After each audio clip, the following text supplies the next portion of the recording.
Amit शहाची style थोडी aggressive आहे. ते त्यांची जी नेहमीची एक घाव दोन तुकडे अशी पद्धत आहे, ते जे अग्रेसिव्ह आहे ते महाराष्ट्रात नसतील याचं कारण तुम्ही लक्षात घ्या. मनोज जरांगे पाटील कुस्ती सुरू होताना ज्या पद्धतीने दंड थोपटणं हे पैलवानांचं असतं, त्याच्यामध्ये ॲक्च्युली सामना होण्याच्या आधी जो एक आरडाओरडा आणि जो भाग असतो तो दोन्ही बाजूनी सुरू आहे असं मला दिसतंय. हेच तुम्हाला महाविकास आघाडीमध्ये सुद्धा दिसेल.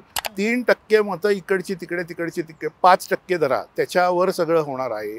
त्यामुळे प्रकाश आंबेडकर काय करतात किंवा चिन्ह कुठलं असतंय, काय होतंय वगैरे अशी बारीक बारीक बारीक गोष्टींवर यांचं लक्ष आहे. 5 वर्ष चेहरा आहे तर लोकांना ते हे झालं, चला बदला. तो चेहरा बदलला की लोक अँटी इन्कमची जाते ना त्यातली, लोक मत देतात. तर असं खूप ठिकाणी होऊ शकतं की वंचितची मतं ही मुख्यतः महाविकास आघाडीचीच मतं आहेत, ती अँटी भाजपच मतं आहेत, दलित मतं आहेत किंवा इतर मतं आहेत. त्यामध्ये एक डेंट पडतो ना, म्हणजे खड्डा पडतो महाविकास आघाडीच्या मतांमध्ये 40-50 हजाराचा.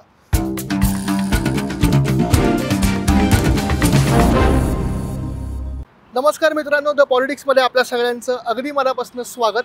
देशभरात लोकसभेचा माहोल एकदम तापलेला आहे, पण महाराष्ट्रात अजूनही जागा वाटपांबद्दल नेमकं काय होणार आहे ह्याचं काहीच चित्र क्लिअर नाही आहे. आणि अशातच अमित शहांनी महाराष्ट्र दौरा केलेला आहे आणि आता ते मुंबईत सुद्धा आहेत. आणि त्यामुळे अशी एक चर्चा रंगताना दिसते की आता तरी जागा वाटपाच्याबद्दलचं चित्र क्लिअर होईल, स्पष्ट होईल. ते नेमकं जागा वाटप ठरणार का, याच मुद्द्यावर आज आपण चर्चा करणार आहोत. आणि आज आपल्यासोबत आहेत ज्येष्ठ राजकीय विश्लेषक रोहित चंदावरकर सर. सर, स्वागत आहे तुमचं.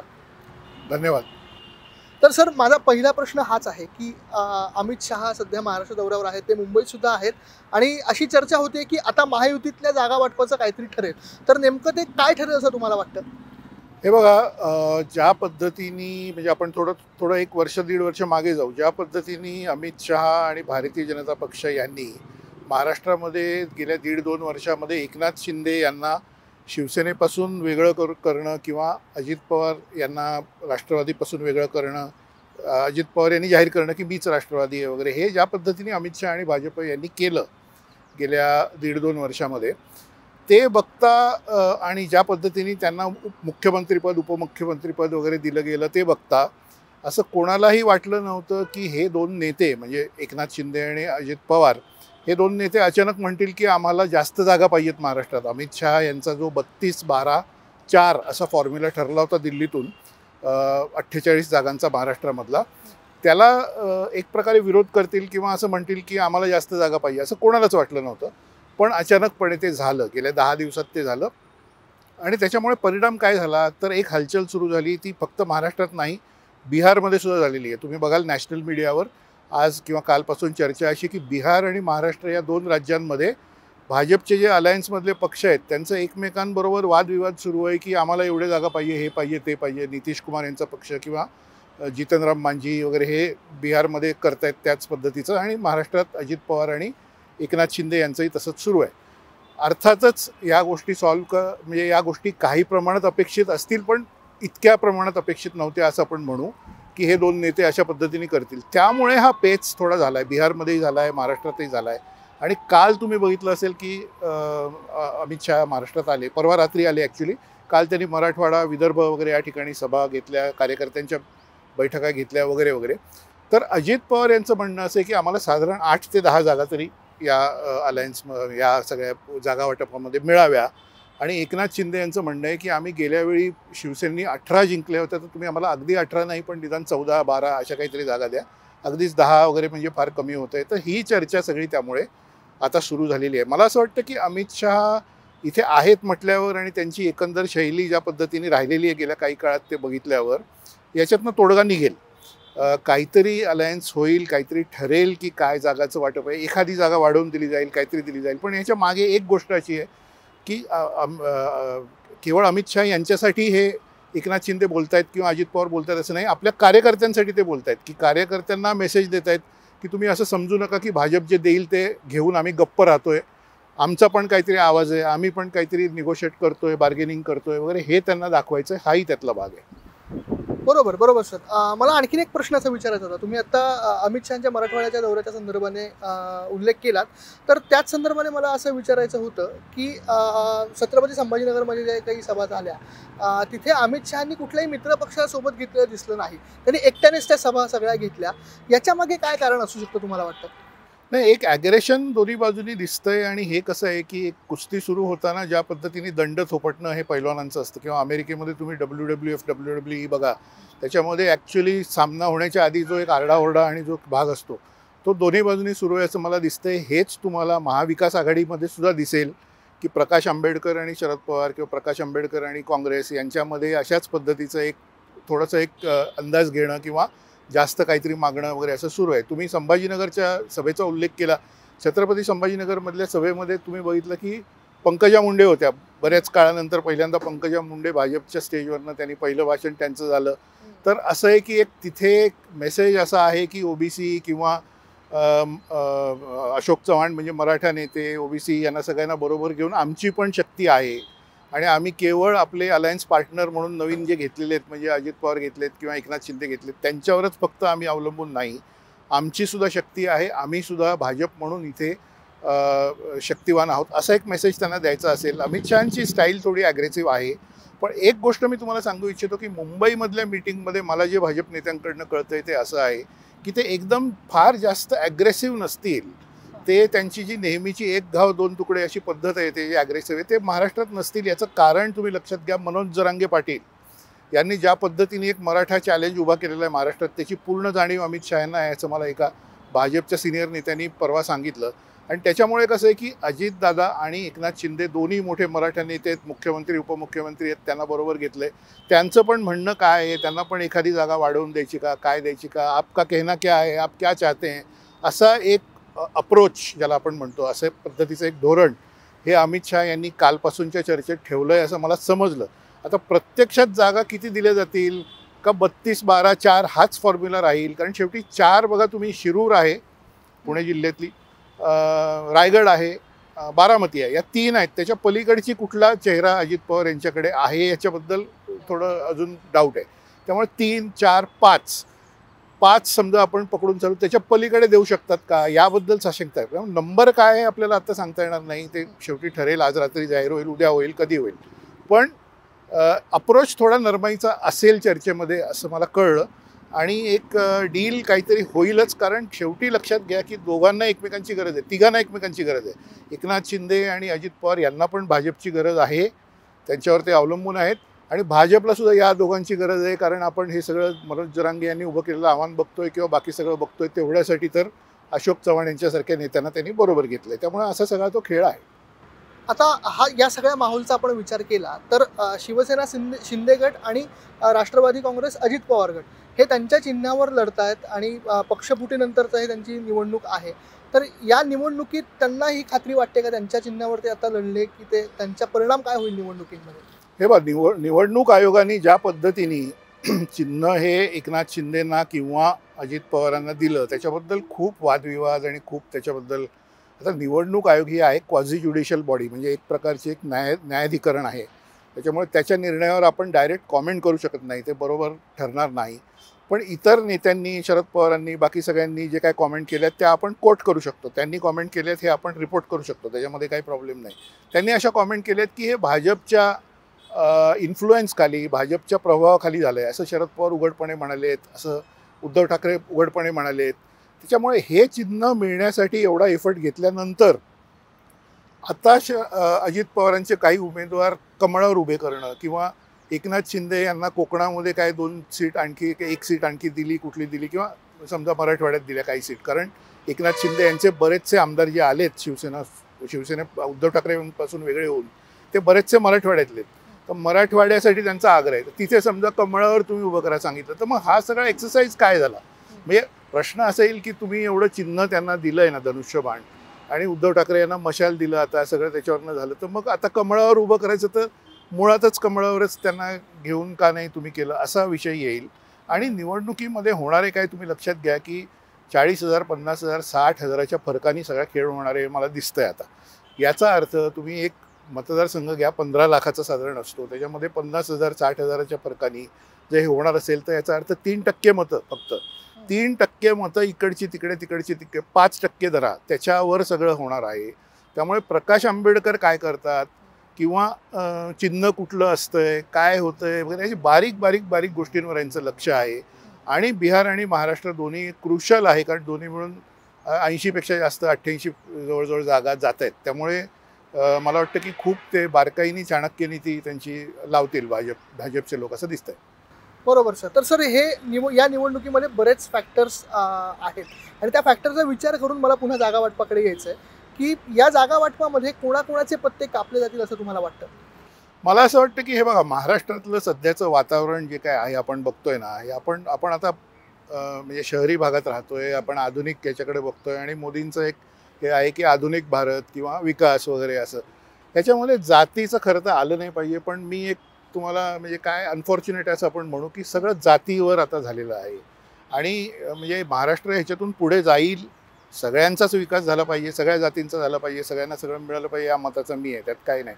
पण ह्या जातींचं सगळं जे काय आहे डॉमिनेशन, म्हणजे ओबीसी कोण उमेदवार आहेत, मग बॅकवर्ड क्लासेसच्या उमेदवारांना पुरेसे रिप्रेझेंटेशन आहे का, मग प्रकाश आंबेडकर यांनी वाटाघाटी करताना मला कळलं परवा की असं सांगितलं की अमुक अमुक नंबर ओबीसींना द्या, अमुक ह्यांना द्या, अशी अट त्यांनी घातली वगैरे. म्हणजे थोडक्यात काय की जाती आधारावरच खूप हे सगळं कॅल्क्युलेशन होणार असं दिसतंय. दुसरा फॅक्टर असा आहे की भाजपचं पहिल्यापासून आहे की लॉयल्टी, म्हणजे त्यांचा विचार किंवा त्यांची जी काय विचारधारा आहे त्याच्याशी लॉयल्टी. पण ती लॉयल्टी त्यांनी आता थोडी बाजूला ठेवली, कारण अचानक तुम्ही बघाल अजित पवार आणि अशोक चव्हाण यांच्यासारखे नेते त्यांनी घेतले. ते कुठल्या आधारावर घेतले? ते पण असेच घेतले की मराठा रिप्रेझेंटेशन आपल्याकडे कमी पडतं आहे, मग त्यांना घ्या, मग ओबीसी रिप्रेझेंटेशन कमी असेल तर अमुक घ्या, असं सगळं सुरू आहे. त्याच्यामुळे पत्ते कट होणं, तुमचा जो बेसिक प्रश्न आहे, पत्ते कट होणं किंवा कोणाचं उमेदवारी नाकारणं वगैरे ह्याच्यामध्ये सुद्धा अनफॉर्च्युनेटली हा शब्द मी वापरतो, दुर्दैवाने जाती आधारावर काही प्रमाणात होऊ शकतं. आणि तसं तो एक भाग आहे. दुसरा, भाजपचे बरेच मित्र असल्यामुळे त्यांच्याकडून कळतं की त्यांचं एक रिसर्च खूप आहे.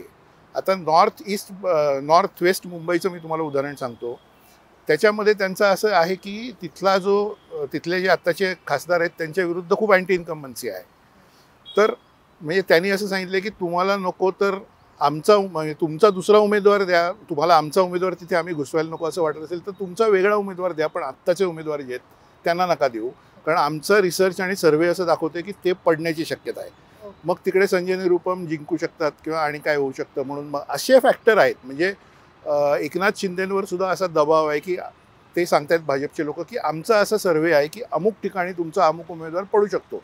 तो आधी शिवसेनेचा होता, म्हणजे एकत्रित शिवसेना होती, उद्धव ठाकरे यांचा होता, पण आमचा रिसर्च दाखवतोय की त्याच्या विरुद्ध वातावरण आहे, तर तो पडू शकतो. मग तसे काही मतदारसंघ त्यांनी सांगितलेत की असं होईल तसं होईल वगैरे वगैरे. आणि त्याप्रमाणे पण काही उमेदवारांचे पत्ते कट होण्याची शक्यता आहे. फ्रेश फेसेस नवीन नवीन देत राहणं हे एक भाजपची स्ट्रॅटेजी राहिली आहे, लक्षात घ्या तुम्ही. आणि गुजरातच्या इलेक्शनमध्ये विधानसभेच्या अँटी इन्कम्बन्सी फॅक्टर त्यांनी कसा हँडल केला, तर तो असा केला की प्रत्येक वेळी त्यांनी 30-30, 40-40% उमेदवार आधीचे बदलून टाकले. हे समजा नरेंद्र मोदी तिथे मुख्यमंत्री जेव्हा होते आणि ते अनेक वर्ष पुन्हा पुन्हा निवडून येत राहते, तर काय करायचे ते की नरेंद्र मोदी यांच्याबद्दल समजा नाराजी असेल, ते म्हणायचे की हा आमदार काम करत नाही म्हणून तुमची नाराजी, मी हा बदलतोय असं म्हणून ते नवा आमदार द्यायचे आणि तो जिंकायचा मग, आणि त्यांची सत्ता कायम राहायची. तर हेच टेक्निक राष्ट्रीय पातळीवर करण्याचा त्यांचा प्रयत्न आहे. म्हणजे तुम्ही प्रज्ञा सिंग ठाकूर यांचं उदाहरण बघा, त्यांना त्यांचं तिकीट कापलं गेलं आहे. ते असंच आहे की एक चेहरा झाला आहे, 5 वर्ष चेहरा आहे, तर लोकांना ते हे झालं, चला बदला. तो चेहरा बदलला की लोक अँटी इन्कम्बन्सी जाते ना त्यातली, लोक मत देतात. तर असं खूप ठिकाणी होऊ शकतं. मग नवीन चेहऱ्यांबद्दलच प्रश्न विचारायचा होता की नवीन चेहऱ्यांना संधी मिळेल हे तर क्लिअर होतं असं तुम्ही आता सांगितलं. तर कोणकोणते नवीन चेहरे दिसू शकतात, काही तुमचा अंदाज? हा अंदाज मी काही केल्या व्यक्त करू इच्छित नाही. कारण हे बघा, भारतीय जनता पक्षाचं टेक्निक असं आहे की तुम्हाला कोणालाही वाटलं नव्हतं, म्हणजे मला सुद्धा वाटलं नव्हतं की विनोद तावडे यांना राज्यसभा दिली नाही जाणार किंवा पंकजा मुंडे यांना राज्यसभा नाही दिली जाणार. मला म्हणजे पंकजा मुंडे यांच्या बाबतीत मला कळलं होतं, तुमच्या शोवर पूर्वी पण मी बोललो होतो की तिकडे त्यांच्या भगिनीच खासदार असल्यामुळे त्यांना सांगण्यात आलं वगैरे. पण विनोद तावडे यांना राज्यसभा दिली जाईल असं सगळीकडे वातावरण होतं आणि अचानक त्यांना नाही दिली गेली आणि वेगळंच नाव आलं. किंवा अनेक उमेदवारांच्या बाबतीत विधान परिषद असो, विधानसभा असो, हे असंच होत आलेलं आहे की भाजप ऐनवेळी एकदम नवीनच नाव काढते. आणि हे तंत्र अगदी पूर्वीच्या काळात काँग्रेस वापरत होतं, इंदिरा गांधीच्या काळात काँग्रेसने हे तंत्र वापरलं होतं की चर्चा जर असेल की ABCD याच्यापैकी कोणीतरी होऊ शकतं, तर ते एकदम XY असे उमेदवार कोणीतरी देणार आणि एकदम काहीतरी हे करणार. मेधा कुलकर्णी पुण्याच्या आहेत आपल्या, त्यांचं कोणाला माहीत होतं का की अचानकपणे रात्री त्यांनी महापालिकेमध्ये जाऊन त्यांचे काय थकबाकी नाही वगैरे असं सर्टिफिकेट घेतलं, कराची थकबाकी नाही, अमुक नाही वगैरे. याचा अर्थ त्यांना दिल्लीहून फोन आला 2 दिवस आधी की तुमचं नाव फायनल झालं आहे, तुम्ही सगळं कागदपत्र तयार करा. तोपर्यंत कोणालाही पत्ता नव्हता, भाजपमधल्या पुण्याच्या नेत्यांनासुद्धा पत्ता नव्हता की मेधा कुलकर्णी यांचं नाव फायनल झालं आहे. त्यामुळे कोणाला दिलं जाईल ह्या एका मुद्द्यावर मी काही बोलू शकत नाही. कोणालाही देतील आणि ते ते म्हणजे ती चाणक्य नीतीचाच तो भाग आहे. तर हीच रणनीती आता भाजपची समोर दिसते. तर महायुतीच्या जागा वाटपांसंदर्भात आपण आता सगळं बोललो. पण आता आघाडीच्या संदर्भाने सुद्धा मला काही प्रश्न विचारायचे होते. आमच्याकडे जो काही डेटा आला होता त्यानुसार असं दिसत होतं की उद्धव ठाकरे कोकण राखणार आणि शरद पवार हे पश्चिम महाराष्ट्रावर लक्ष केंद्रित करणार. आणि ह्याच्यामध्ये आणखीन एक फॅक्टर असा दिसून येतोय की वंचितचा फॅक्टर. वंचित समजा महाविकास आघाडीसोबत गेलं तर नेमकं काय जागा वाटपांबद्दल बदल होऊ शकतात, त्यांच्या जागांची मागणी हे त्यांना किती देऊ शकतात, या सगळ्याबद्दल पण संभ्रम निर्माण होतोय. तर ओव्हरऑल महाविकास आघाडीच्या जागा वाटपांबद्दल तुम्ही काय सांगाल? आता हे सगळं फार जास्त वंचित काय करतं त्याच्यावर अवलंबून आहे. आणि वंचितनी एक असं स्टँड घेतला आहे की त्यांच्या मागण्या एक तर म्हणजे काही मागण्या त्यांनी जाहीरपणे सगळ्या मीडियासमोर मांडल्या वगैरे ते ठीक आहे. हो. पण त्यांचं नेमकं जागांबद्दल काय मत आहे हे बाहेर येत नाही. म्हणजे किती जागा त्यांना हव्या याच्याबद्दलच क्लिअर काही हे नाही. तर तुम्ही लक्षात घ्या की काँग्रेसचे नेते आता अशोक चव्हाण दुसऱ्या बाजूला गेल्यानंतर काँग्रेसतर्फे वाटाघाटी करण्याची जबाबदारी पृथ्वीराज चव्हाण यांच्यावर आहे. पृथ्वीराज चव्हाण यांनी काही चॅनलना अशी माहिती किंवा अशी एक त्यांचं वर्जन किंवा त्यांचं एक कॉमेंट अशी दिली की प्रकाश आंबेडकर यांच्या एकंदर वागण्यामध्ये आणि सगळं ते काय करतील याच्यामध्ये स्थैर्य नाही आहे, स्थिरता नाही आहे. ते काय करतील याचा भरोसा नाही. त्यामुळे आम्हाला माहीत नाही की नेमकं त्यांच्याशी कशी वाटाघाटी करायची किंवा काय करायची. शरद पवार यांनी सावध भूमिका घेतली. ते म्हणाले की आम्हाला त्यांच्याबरोबर अलायन्स करायला आवडेल, पण आम्ही अजूनही काही नक्की नाही, त्यांची पण बाजू काय ऐकलं पाहिजे वगैरे वगैरे. आणि उद्धव ठाकरे मात्र एकदम पुढे जाऊन म्हणत आहेत की नाही आम्हाला त्यांच्याबरोबर करायचाच आहे अलायन्स. कारण पहिल्यांदा प्रकाश आंबेडकर आणि उद्धव ठाकरे यांची 11-12 महिन्यापूर्वी चर्चा झाली आणि त्याच्यामध्ये ठरलं की ते एकत्र काम करणार वगैरे. तर ह्याच्यामध्ये वंचितचा फॅक्टर तुम्ही लक्षात घ्या. एक पुण्यातलं उदाहरण तुम्हाला देतो, बारामती मतदारसंघातलं, म्हणजे आपल्याला लक्षात येईल. आणि हेच बऱ्याच ठिकाणी मराठवाड्यात किंवा विदर्भात विशेषतः झालेलं आहे की 40-50 हजार मतं वंचितच्या उमेदवारांनी घेणं. बारामतीमध्ये गेल्यावेळी सुप्रिया सुळे यांचा लीड 1,55,000च्या आसपास होता. तर तिथे वंचितच्या उमेदवारांनी 44,000 मतं घेतली. आणि मला एक म्हणजे अंदाज आहे, आपण असं गृहीत धरू शकत नाही पण अंदाज म्हणून सांगतो की वंचितची मतं ही मुख्यतः महाविकास आघाडीचीच मतं आहेत. ती अँटी भाजपच मतं आहेत, दलित मतं आहेत किंवा इतर मतं आहेत. त्यामध्ये एक डेंट पडतो ना, म्हणजे खड्डा पडतो महाविकास आघाडीच्या मतांमध्ये 40-50 हजाराचा. आता अमोल कोल्हे जे जिंकले शिरूरमधनं, त्यांचा मार्जिन किती आहे गेल्या वेळचा? 2019चा मार्जिन त्यांचा किती आहे? त्यांचा आहे 55,000 मार्जिन, 55-58 हजार असं काहीतरी मार्जिन आहे. म्हणजे वंचितचं 40-50-60पर्यंत जाण्याची कपॅसिटी जर असेल आणि एका मतदारसंघात जर ते 50,000 घेत असतील आणि राष्ट्रवादीचा उमेदवार गेल्या वेळी 55,000 जिंकला असेल, त्याचा अर्थ असा होतो की वंचित हे फटका देऊ शकतं. म्हणजे वंचितमुळे उमेदवार पडला असं होऊ शकतं. हे शरद पवार, उद्धव ठाकरे आणि काँग्रेसला सुद्धा माहीत असल्यामुळे ते खूप सावध भूमिका घेत आहेत आणि शेवटपर्यंत ते प्रयत्न करतात की वंचितने आपल्याबरोबर यावं. पण गेल्या वेळच्या निवडणुकीमध्ये आपण बघितलं की प्रकाश आंबेडकर इंडिपेंडंटच राहिले आणि त्यांनी आग्रह धरला MIM आणि ते इंडिपेंडंट राहिले आणि त्यांनी बऱ्याच ठिकाणी महायुतीला डॅमेज केला. आणि काँग्रेसच्या नेत्यांचं म्हणणं असं आहे, मला माहीत नाही ते खरं आहे का पूर्ण, पण म्हणणं असं आहे की 9 जागा महाराष्ट्रातल्या म्हणजे त्यावेळेसच्या काँग्रेस NCP अलायन्स असा होता तो, त्याच्यामध्ये उद्धव ठाकरे नव्हते 19मध्ये, 9 जागा त्यांच्या महाराष्ट्रातल्या वंचितमुळे पडल्या.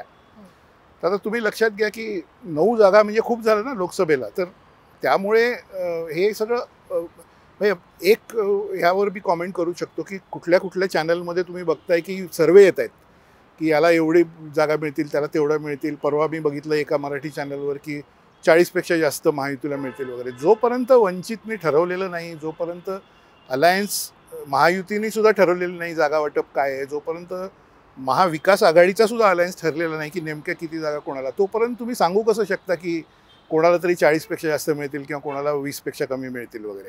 त्यामुळे हे खूपच अनिश्चित आहे. आणि मला असं वाटतं पुढच्या 2 आठवड्यामध्ये 12 मार्च तुम्हाला मी सांगतो, 12 मार्चच्या सुमाराला, माझी माहिती अशी आहे, कदाचित चुकीची ठरेल, 12 मार्चला निवडणूक आयोग आचारसंहिता लावेल. बघा तुम्ही, 10 मार्चला नरेंद्र मोदी हे पुण्याच्या आंतरराष्ट्रीय विमानतळाच्या नव्या टर्मिनलचं उद्घाटन का करतायत? कारण 12 मार्चला आचारसंहिता लागणार याची माझी माहिती आहे. मी काही फार हे करत नाही, म्हणजे ते होऊ शकतं नाही, प्रत्येक गोष्ट हल्ली हे असते, पण 12 मार्चला लागेल.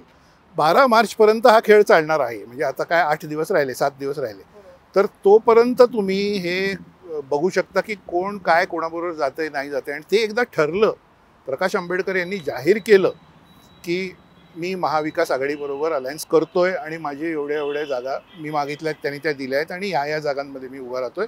बाकीच्या ठिकाणी माझे उमेदवार किंवा माझे सगळे कार्यकर्ते काँग्रेसला आणि उद्धव ठाकरे यांना किंवा राष्ट्रवादी शरद पवार गटाला मदत करतील, असं तर जर त्यांनी जाहीर केलं समजा, त्याच्यानंतर आपण नक्की सांगू शकू की काय सगळा खेळ आहे आणि कोण जिंकू शकतं कोण नाही वगैरे. तोपर्यंत मला वाटतं हे सगळे अंदाज जे आहेत ना, ओपिनियन पोल, याला इतक्या जागा मिळणार, अमुक तमुक, हे सगळं म्हणजे वेळ वाया घालवण्याचा उद्योग आहे असं माझं स्पष्ट मत आहे.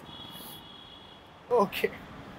आता कोणाला किती जागा मिळणार याची क्लॅरिटी लवकरच सगळ्यांना मिळेल. पण समजा उमेदवारी जाहीर झाल्यानंतर काही लोकांना जे अपेक्षित आहेत किंवा त्यांना स्वतःला जे अपेक्षित असेल की मला उमेदवारी बाबा मिळू शकते, अशांना जर का उमेदवारी नाही मिळाली तर ते पक्षांतर करून दुसरीकडनं निवडणूक लढवण्याची कितपत शक्यता वाटते तुम्हाला महायुतीमध्ये? त्याची शक्यता मला आता फार कमी वाटते, कारण भाजपचं ज्या पद्धतीने काम चालतं त्याच्यामध्ये समजा महाविकास आघाडीमध्ये मला उमेदवारी नाही मिळाली म्हणून मला आता भाजपमध्ये जायचं आहे आणि भाजपची उमेदवारी मला हवी असं जर मी म्हटलं तर भाजपमध्ये म्हणतील नाही, आमचं ठरलेलं आहे आधी काय जे आहे ते. त्यामुळे असं होईल अशी शक्यता मला फार कमी वाटते. एकच त्याच्यामध्ये हे आहे की अपक्ष म्हणून मी उभा राहू शकतो. मी समजा काँग्रेस पक्षाचा, राष्ट्रवादी शरद पवार गटाचा किंवा उद्धव ठाकरे यांच्या पक्षाचा कार्यकर्ता आहे, खूप वर्ष मी काम केलं आणि मला नाही तिकीट मिळालं, तर शेवटच्या क्षणी काय भाजप मला नाही देणार आहे ते. कारण भाजपची सगळी पद्धतच कामाची अशी आहे की त्यांचं 2 महिने 4 महिने आधीपासून सगळं ठरतं, सर्वे होतात, सगळं होतं आणि त्यांचं सगळं ठरलेलं आहे की कोण उमेदवार आहे. तिथे मला स्कोप नाही मिळणार, मग मी अपक्ष म्हणून भरू शकतो. आता भाजपच्या बाजूने जे बाहेर पडतील त्यांना ईडी आणि इन्कम टॅक्सचं बघावं लागेल पुढे काय होणार आहे ते. त्याच्यामुळे ते तुमच्या प्रेक्षकांनाही माहितीच आहे आता काय बोलण्याची हे राहिली आहे काय याच्यामध्ये. त्यामुळे त्यांची पण अशी काही हिंमत होईल असं मला दिसत नाही. तुम्ही बघा, विनोद तावडेंना मी म्हणजे खूप वर्ष ओळखतो, चांगले मित्र आहेत माझे. मेधा कुलकर्णींना मी खूप जवळून खूप वर्ष बघितलं आहे. त्यांना काही गेली अनेक वर्ष न मिळताय त्यांनी काही केलं का? ते पक्षातनं बाहेर पडले का? काही त्यांनी केलं नाही. ते शिस्तीने पक्षामध्ये राहिले. त्यांना संधी मिळायची तेव्हा मिळाली. मेधा कुलकर्णींना मिळाली, विनोद तावडेंना मिळेल जेव्हा मिळायची तेव्हा. त्यामुळे भाजपने ते वातावरण असं बनवून ठेवलेलं आहे की तिथे कोणी बाहेर पडेल असं दिसत नाही. म्हणजे तुमच्या पक्षाचं उत्तर आहे की महाविकास आघाडीमधनं उमेदवारी मिळाली नाही म्हणून कोण दुसऱ्या साईडला गेला तर भाजप त्यांना घेणार नाही आणि भाजपमधून कोण बाहेर पडण्याची शक्यता नाही. कारण बंडखोरीचे भाजपमध्ये काय दिलं जातं शिक्षा हे सगळ्यांना माहिती आहे. त्यामुळे ही शक्यता मला फार कमी वाटते. असं क्रॉसओव्हर शेवटच्या क्षणी आता होणार नाही. जो काय व्हायचा तो आत्तापर्यंत झालेला आहे. आणि सुटू नये म्हणून मी फक्त विचारतो की अजित पवार गट आणि शिंदे गट या संदर्भाने, याच प्रश्नाच्या संदर्भाने त्यांच्यात काही घडामोडी होऊ शकतात का? नाही, मला असं वाटतं तुम्ही लक्षात घ्या की महत्त्वाचा पॉईंट आहे हा, तुम्ही थोडा हायलाईट करा याच्यामध्ये नंतर, की अजित पवार आणि एकनाथ शिंदे त्यांचे आमदार, त्यांचे सगळे समर्थक आणि त्यांचे कार्यकर्ते सगळेच यांचं मुख्यतः महत्त्वाची गोष्ट आहे लक्षात घ्या की विधानसभेवर आहे. त्यांना आत्ताची लोकसभा जी काय आहे ना ती भाजप त्यांच्याकडनं काही गोष्टी करून घेत आहे, ते करतील. त्यांना मुख्यमंत्रीपद मिळालं आहे, उपमुख्यमंत्रीपद मिळालं आहे, खाती मिळाली आहेत महत्त्वाची. त्यांचं जे काय ते सुरू आहे ते कार्यकर्त्यांना जे काही द्यायचं ते देऊ शकत आहेत, आमदारांना खुश ठेवू शकत आहेत, निधी देत आहेत, विकासाची कामं करून घेत आहेत वगैरे वगैरे. पण त्यांचं मेन लक्ष हे ऑक्टोबरमध्ये होणाऱ्या विधानसभा महाराष्ट्राच्या ज्या आहेत त्याची निवडणुकीकडे आहे. त्याच्यामुळे आत्ता जो कोणी नाराज होईल, कोणाला काय समजा आता मला हे नाही मिळालं ते नाही मिळालं, साधं पॉलिटिक्स तुम्ही लक्षात घ्या. त्याच्यामध्ये असे की अरे बाबा आता तू थांब जरा, 6 महिन्यांनी आपल्याकडे विधानसभा आहे, त्याच्यामध्ये तुला अमुक देतो, तुझ्या माणसांना अमुक देतो, आपण हे तुझं काम करू, हा प्रोजेक्ट करून देऊ, तुझ्या मतदारसंघात अमुक करू तमुक करू, असं करून ते थंड केलं जाईल हे मला स्पष्टपणे दिसतंय. बरोबर. शेवटच्या प्रश्नाकडे येतो मी सर, की आत्ता मध्ये एक कॉन्स्पिरसी अशी उठली होती की सागर बंगल्यावर देवेंद्र फडणवीसांची शरद पवार आणि सुप्रिया सुळे यांनी जाऊन भेट घेतली. तर नेमकं ह्याच्यातनं सेटलमेंटचं असं कुठलं नरेटिव्ह सेट केलं जातं की हे मुद्दामूलच पसरवलं जातं आहे किंवा ह्याच्यात काही तथ्य आहे का मुळात?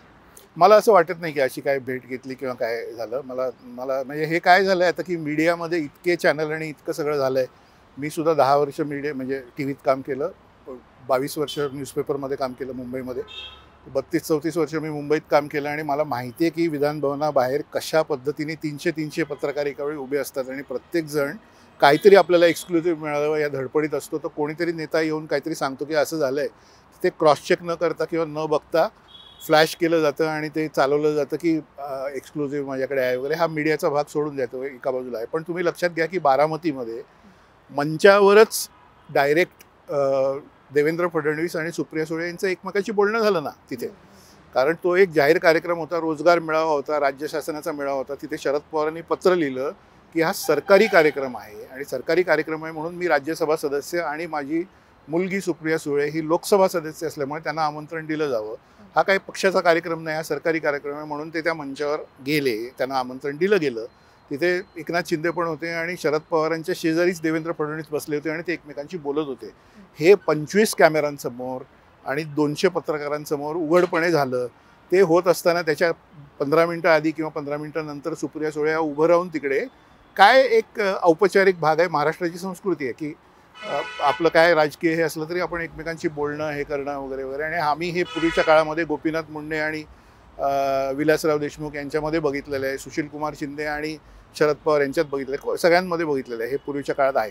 तर असं उघडपणे स्टेजवरच उभे राहून ते एकमेकांशी बोलतायत ना जे काही त्यांना बोलायचं आहे ते. त्यामुळे आणि गुप्त भेट कुठेतरी सागर बंगल्यावर किंवा आणि कुठेतरी घेऊन आणखी काय होणार आहे. तर मला असं वाटत नाही ह्या नेत्यांकडे सगळ्या प्रकारचे निरोप देणारी माणसं, विश्वासातली सगळ्या प्रकारची टेलिफोन आणि व्हिडिओ कॉन्फरन्सिंगची यंत्रणा, सगळ्या प्रकारचं सगळं असतं. त्यामुळे अशी कुठेतरी बंगल्यावर जाऊन गुप्त भेट वगैरे जेव्हा त्यांना खुलं मंचावरच ते 25 कॅमेऱ्यांसमोर जर बारामतीमध्ये एकमेकांशी बोलत असतील तर वेगळी भेट जाऊन घेण्याचं काही कारण नाही. त्यामुळे ही कोणीतरी सोडलेली हवा आहे, त्याला काही मी फार महत्त्व देत नाही. ओके ओके सर, खूप खूप धन्यवाद. तुम्ही या जागा वाटपाचा जो काही तिढा होता किंवा जे काही संभ्रम निर्माण झाले होते त्याबद्दल इतकी छान उत्तरं दिली, त्याचं एवढं छान विश्लेषण केलं त्याबद्दल खूप खूप धन्यवाद. आता दादाला तुम्हाला सगळ्यांना एक आवाहन करायचं आहे की या सगळ्या जागा वाटपाच्या तिढ्याबद्दल तुम्हाला काय वाटतंय, सरांच्या विश्लेषणाबद्दल तुम्हाला काय वाटतंय हे कमेंट बॉक्समध्ये आम्हाला जाऊन नक्की सांगा. आणि द पॉलिटिक्सला लाईक करा, शेअर करा, सबस्क्राईब करा. धन्यवाद.